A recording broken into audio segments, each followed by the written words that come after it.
Raffi Ahmad membocorkan nama anak keduanya. Meski tidak menyebut secara gamblang, lewat postingan di Instagram, Raffi membeberkan inisial anaknya adalah R. Dedek bayi R. Siapa namanya? Tulis Raffi dikutip Jumat, tanggal 26 November tahun 2021.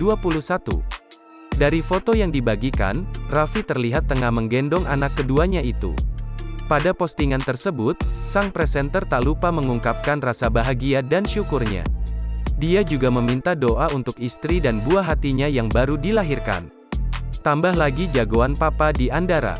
Minta doanya juga ya Gus buat Nagita dan Dedek bayi, tulis presenter 34 tahun itu.